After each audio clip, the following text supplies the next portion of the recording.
जय जिनेंद्र सगळ्यांना आणि आज असणाऱ्या भगवान महावीर जयंतीच्या खूप खूप शुभेच्छा माझ्या जैन बांधवांना, भगिनींना सुद्धा आणि जे जे नॉन जैन आहेत त्यांना सुद्धा.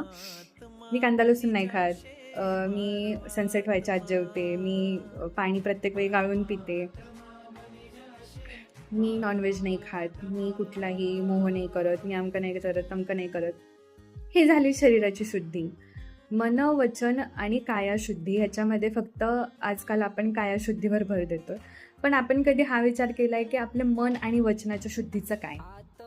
एखाद्या व्यक्तीबद्दल आपण तिरस्काराची भावना ठेवणं किंवा त्या व्यक्तीला चेष्टेत आपण असं काहीतरी बोलणं की ती व्यक्ती हर्ट होते, त्या व्यक्तीचं मन दुखावलं जातं, त्या व्यक्तीला वाईट वाटतं. ती एक प्रकारची हिंसा झाली. मग तुमच्या मनाच्या शुद्धीचं काय?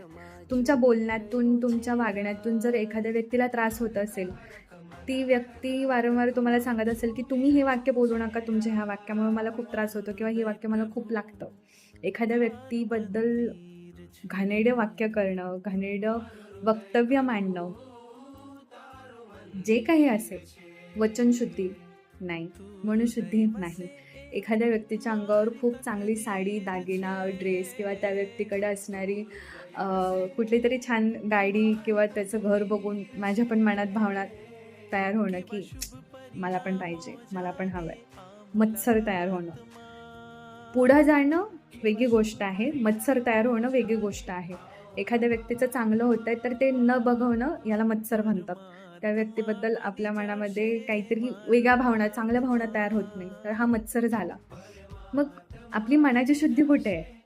आपण कायशुद्धी तर करतोय, मनाची शुद्धी नाही होत आहे, वचनाची शुद्धी होत नाही आहे. आणि आपल्याला भगवान महावीरांनी जे सांगितलेलं आहे की आपलं मन, वचन आणि काया तिन्ही शुद्ध असलं पाहिजे.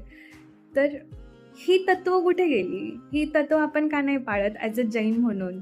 किंवा बरेच लोकांना मी बघितलं असं की हां ठीक आहे, मी असं असं करतो, मी असं असं करते, मी एवढं सगळं करते देवाचं, मी 2 टाईम मंदिरात जाऊन जिनाभिषेक बघते, मी सगळं करते. पण माझ्या मनात तिच्या मुलीबद्दल एवढा द्वेष आहे, त्याच्या मुलाबद्दल एवढा द्वेष आहे, त्या व्यक्तीबद्दल एवढा द्वेष आहे, एवढा अहंकार आहे. तर मग तुमचं मन शुद्ध नाही तर तुम्ही देवाच्या समोर जाऊन तुमची शुद्धता व्यक्त करण्यात पण काही पॉईंट नाही आहे. तर मला असं वाटतं की ह्या महावीर जयंतीपासून आपण ह्या तिन्ही गोष्टींवर फोकस करूया. आपलं जसं कायशुद्धी ठेवतो आहे आपण, तसं मन आणि वचनशुद्धीसुद्धा ठेवूयात आणि खऱ्या अर्थानं महावीर जयंती अशी साजरी करूयात. सगळ्यांना जय जिनेंद्र आणि पुन्हा एकदा महावीर जयंतीच्या खूप खूप शुभेच्छा.